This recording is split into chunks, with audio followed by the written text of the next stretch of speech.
Hola, soy Luis Ángel Galindo Argüello y bienvenidos una vez más a un video de nuestra materia Desarrollo Humano. En esta ocasión me concentraré en darles la retroalimentación que corresponde a los temas que vimos en esta unidad. Comencemos. Como podrás notar a lo largo de nuestra presentación, algunos de los temas que habíamos presentado han sido omitidos, o cierta información correspondiente a nuestro material de diapositivas ha sido corregido, de manera que la información complementaria con la que contamos ha sido modificada y solo mencionaremos los rasgos básicos y más importantes que corresponden a cada tema. Asimismo, tocaremos el tema de desarrollo humano en México, hablando también de una introducción al desarrollo humano, tocando los temas de los postulados del hombre en el humanismo y así sucesivamente. Sin más, comenzamos. Comenzando con nuestra presentación, decimos que la definición científica del desarrollo humano es: el desarrollo humano es un concepto que hace referencia a los elementos necesarios para que una persona pueda desarrollar sus cualidades y capacidades sin ningún tipo de discriminación. Recordemos que al hablar de desarrollo humano estamos hablando de mejoramiento y estabilidad tanto emocional, física, espiritual y social. Asimismo mencionamos que en el desarrollo humano en la psicología abarca un campo en el que se centra en el estudio científico de los procesos sistemáticos de cambio y estabilidad de las personas. Recordemos que ese es el punto clave para que una persona pueda desarrollarse correctamente, encontrar estabilidad y un cambio tanto físico como emocional, como en la manera en la que esta persona se debe desarrollar e interactuar en la sociedad. Asimismo, mencionamos que el desarrollo humano en la psicología examina las formas en las que las personas cambian desde la concepción hasta la madurez, abarcando así las características que más se mantienen y que éstas pueden mantenerse de una manera estable o predominante. Aunado a esto, conocemos dos preguntas que se formulan directamente al hacer este tipo de cuestionamientos y análisis, como son: ¿qué características son más probables que perduren y cuáles son predecibles que cambien y por qué? Recordemos que la conducta puede ser observable y repetible. Aunado a esto, la primera concepción del desarrollo humano va a comenzar en el ámbito familiar. Así que antes de que la persona o la sociedad misma intervenga en la persona, la misma familia es la que interviene primero en su método de crianza y en el proceso de enseñanza-aprendizaje. Aunado a esto, vemos qué características son las hereditarias por la familia y qué características, después de un proceso de razonamiento lógico, son capaces de ser modificadas y qué capacidades pueden ser adquiridas. Aunado a esto, mencionamos que parte del estudio de algunos científicos para el complemento de la materia del desarrollo humano menciona que es un proceso de toda la vida, el cual es conocido como un desarrollo del ciclo vital. Recordemos que al hablar de este cambio desde el proceso que estamos en el útero hasta el proceso de madurez, y ancianidad, estamos tocando el tema del ciclo vital. Recordemos que al hablar de todo el proceso de la vida, todo el proceso de los cambios físicos y estables del ser humano en torno a los conflictos y las potencialidades que se viven en cada una de estas etapas, vamos a estar hablando del ciclo vital. Al mencionar esto, también abarcamos el tema del desarrollo humano en la actualidad, en el cual decimos que el desarrollo humano está en evolución permanente, dado que somos seres que siempre están en una sociedad en constante evolución. Nuestro desarrollo y nuestro cambio siempre está en evolución permanente. Aunado a esto, todos los cambios, tanto intelectuales, que en este caso se espera que mejoren con cada año, van en aumento, lo que significa que nuestras potencialidades como seres humanos también pueden ser evolucionadas, es decir, mejoradas o incluso puede llegar a un punto de ser perfeccionadas. Aunado a esto, decimos que este conocimiento hace posible predecir el comportamiento a futuro, como la probabilidad de que un niño tenga problemas graves de lenguaje o bien cuál va a ser el método específico para nosotros abordar el tema de este niño en un proceso terapéutico del lenguaje. Al tener los conceptos fundamentales del desarrollo humano totalmente claros, vamos a decir que en el desarrollo humano en México nos menciona que desde su origen el concepto del desarrollo humano ha priorizado la capacidad de las personas para elegir entre formas alternativas de vida que se consideren valiosas. Entonces, al hablar de las condiciones que se consideren valiosas, es decir, qué cambios son favorables para mi persona y qué cambios necesito para mejorar tanto mi estabilidad física como mi estabilidad emocional, espiritual y social. Aunado a esto, yo soy capaz de elegir cuál este proceso va a ser favorable para mi persona y cuál de estos va a ser decadente para mi evolución. Continuando con el tema desarrollo humano en México, mencionamos que tras el estudio realizado sobre el IDH mundial establecido en el 2011, encontramos que México se encuentra en el ranking número 57 en potencialidades de desarrollo humano. Aunado a esto, mencionamos que el IDH mencionado en México corresponde al 0.770, es decir, que las potencialidades del desarrollo humano en México van en aumento, considerándonos como en la categoría en la que corresponde el 25% de los países cuyo IDH es potencialmente alto. Así bien, procedemos con el tema postulados del hombre en el humanismo, en los cuales mencionaremos los tres siguientes. La persona es más que la suma de sus partes. Segundo, el ser humano es capaz de elegir. Y tercero, el ser humano tiende a la trascendencia. Pero antes de avanzar con los siguientes temas, hay que tener claros dos conceptos: la filosofía y el existencialismo. Por su parte, la filosofía es una doctrina que usa un conjunto de razonamientos lógicos y metódicos sobre conceptos abstractos como la existencia, la verdad y la ética. Todo esto basados por métodos científicos que ahora son comprobables. Por otro lado, el existencialismo procura el esclarecimiento de problemas inherentes a la condición humana, el sentido de la existencia, es decir, cómo yo existo, dónde existo, cuándo existo y por qué existo. Teniendo claro los conceptos anteriores, avanzamos con el tema de los postulados del hombre en el humanismo. Aunado a esto, mencionamos que Bugendahl, el primer presidente de la Asociación Americana de Psicólogos Humanistas, nos menciona 5 puntos a trabajar para hacer un correcto análisis como humanistas, es decir, los primeros 5 puntos. El hombre como hombre sobrepasa la suma de sus partes. Segundo, el hombre lleva a cabo su existencia en un contexto humano. Recordemos que al vivir en una sociedad establecida por seres humanos y controlada por seres humanos, estamos viviendo en un entorno humano, valga la redundancia.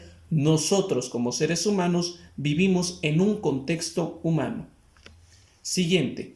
El hombre es consciente. Yo soy consciente de mis acciones, de mis decisiones, de mi propósito, de lo que soy, lo que estoy haciendo, lo que no estoy haciendo, de mi físico, de mi presencia y mi estabilidad en un espacio y tiempo. Cuarto, el hombre tiene la capacidad de elección. Yo como ser humano soy capaz de elegir en todo momento. Soy capaz de elegir continuar viendo este video. Soy capaz de elegir desde el momento que yo me despierto, soy capaz de elegir desde el momento en el que yo tengo una recepción, soy capaz de elegir mi pareja, soy capaz de elegir mi entorno laboral, mi entorno de desarrollo y yo como ser humano soy capaz de elegir sobre qué persona me estoy convirtiendo y qué persona necesito ser. Siempre estoy tomando decisiones. Quinto y último, el hombre es intencional en sus propósitos, sus experiencias valorativas, su creatividad y su reconocimiento de significación. Todas las acciones que nosotros cometamos tienen un propósito. Todas las actividades que nosotros realicemos para desarrollarnos tienen un propósito, inclusive si nosotros las tomamos solamente como un pasatiempo. Todas estas acciones, todas estas palabras, todos estos propósitos siempre van a tener un fin en común, el cual va a ser encontrar la manera más estable y aceptable para mi persona para ser desarrollado.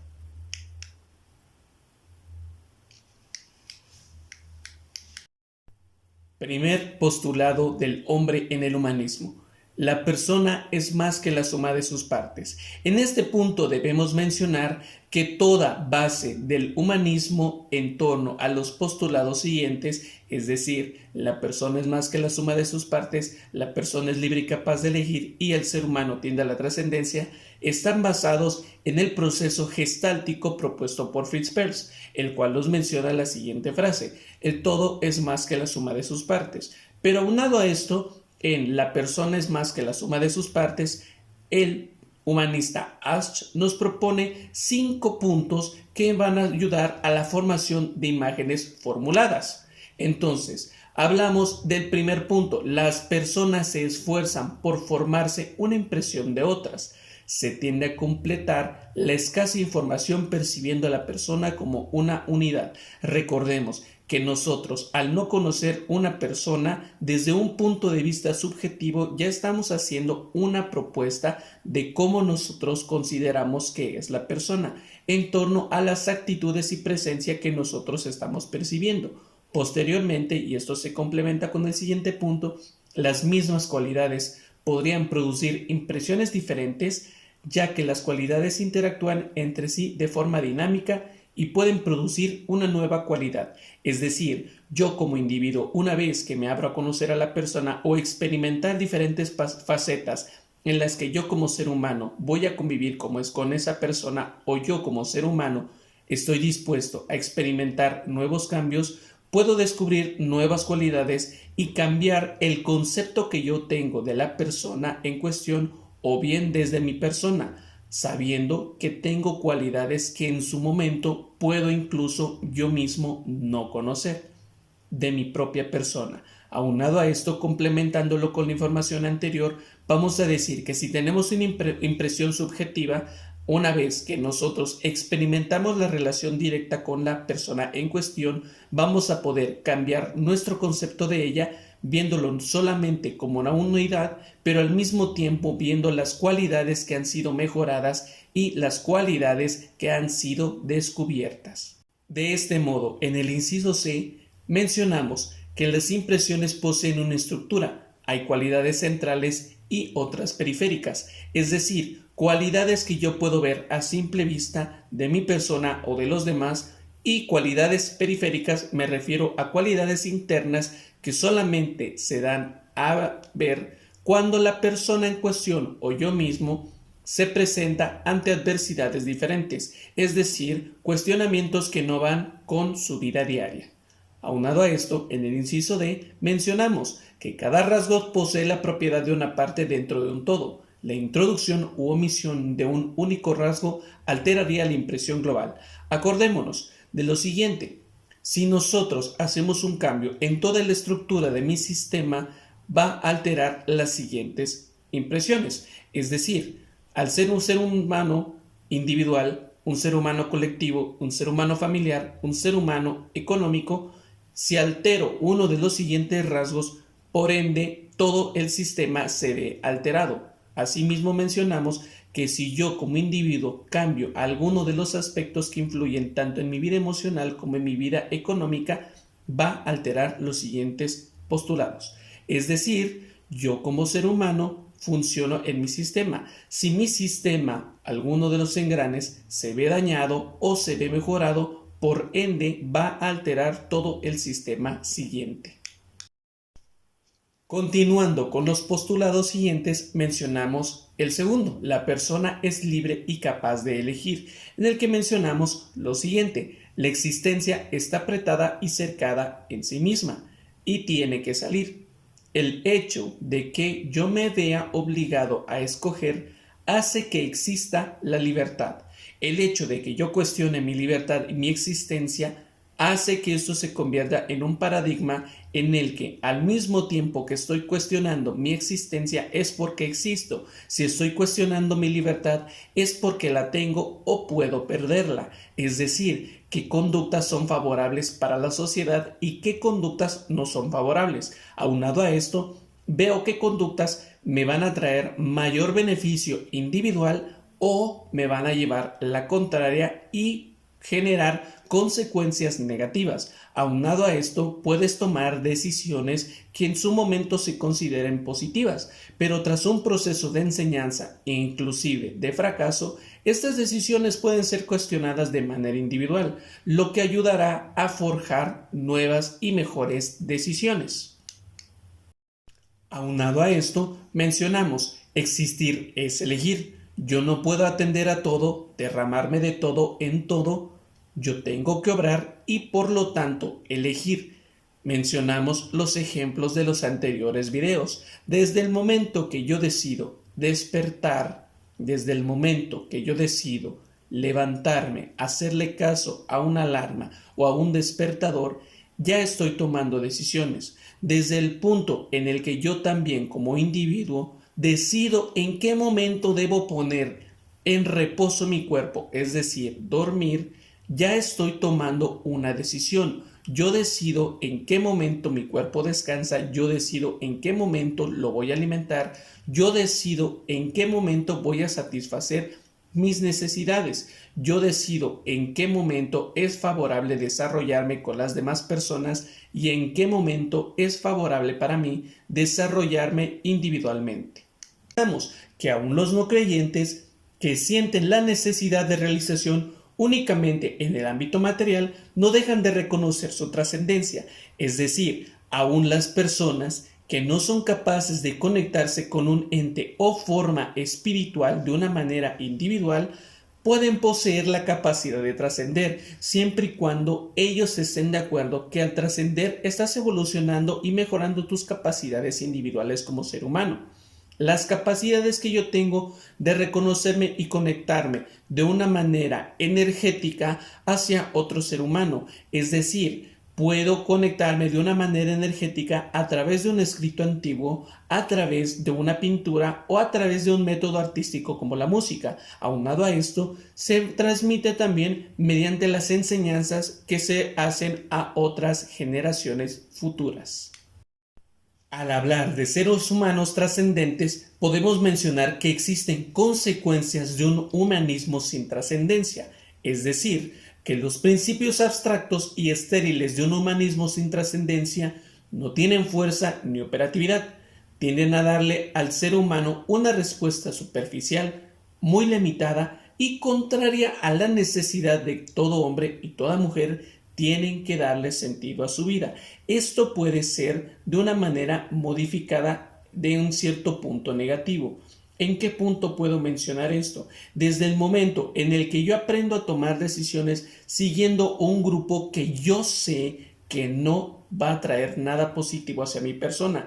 Es decir, yo me estanco en un punto de estabilidad o confort, así le mencionan algunos, en el que yo me encierro en una burbuja para no evolucionar. Yo no acepto el cambio, yo no acepto una evolución, yo no acepto mejorar como persona, yo no acepto dejar una huella en este mundo, yo no acepto conectarme con un ser espiritual, pero al tener este vacío trascendental es más fácil que la misma sociedad negativa pueda manipularme, es decir, seguir a grupos que yo sé que no me traen nada positivo en la vida y que al mismo tiempo estos grupos pueden dañar el desarrollo de la misma sociedad, pero al tener este vacío trascendental yo sigo estos grupos porque estoy tratando de encontrar un camino que en ese momento puedo considerar algo bueno para mí. Aún sabiendo que esto no es positivo, se puede transmitir como algo bueno. Es un paradigma, es una paradoja,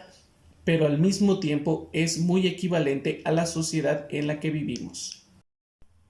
Asimismo, mencionamos que existen consecuencias de un humanismo trascendente, en el que caben todos los credos religiosos y todas las visiones políticas, sociales y filosóficas, sin hacer violencia de nadie. Es decir, yo como ser humano acepto mi humanidad, acepto mi forma de conexión espiritual y o energética y puedo trascender, yo puedo evolucionar, puedo encontrar mi propia estabilidad. Aunado a esto, mencionamos que el bien común es la obra más acabada del humanismo trascendente, porque es la búsqueda de la perfección de cada persona y de cada comunidad dentro de la natural diversidad. Yo como ser humano soy consciente y capaz de elegir, soy consciente y capaz de avanzar en mi sociedad, en mi trayecto individual, en mi trayecto familiar, en mi trayecto sentimental o incluyendo también mi trayecto económico. Soy capaz de reconocer qué cosas son positivas para mi vida, qué cosas pueden mencionarme un cambio y qué cosas pueden no ser favorables. Aunado a esto, se menciona que al buscar esa perfección continuamente va a ser inalcanzable, pero también va a estar frente a nosotros todo el tiempo, dado que la perfección también es un carácter subjetivo de cada persona, pero al mismo tiempo es un carácter objetivo. No sé si me explico. Yo como ser humano tengo una visión de la perfección, pero esta es mi percepción subjetiva. Otro ser humano tiene la percepción subjetiva de su misma perfección. Al mismo tiempo, ambos compartimos un bien en común, una perfección, es decir, puede ser objetivo o subjetiva. Al mismo tiempo mencionando que la perfección objetiva puede ser la cúspide de la evolución humana. De esta manera damos por finalizada nuestra presentación, esperando que los temas que hemos resumido anteriormente hayan sido explicados de una manera correcta y hayan quedado claros, esperando que esta retroalimentación te sirva para tu complemento en el siguiente examen a presentar, esperando que las potencialidades que tú has desarrollado en este momento sean totalmente esclarecidas y comprobadas en tu mismo examen. Esperando que todo esto te sirva para bien, me despido y te deseo una buena tarde. Nos vemos en el siguiente video, en el que encontrarás por alguna información que tú necesites nuestra conexión a nuestra plataforma educativa de UDS y mi contacto directo a través de la descripción.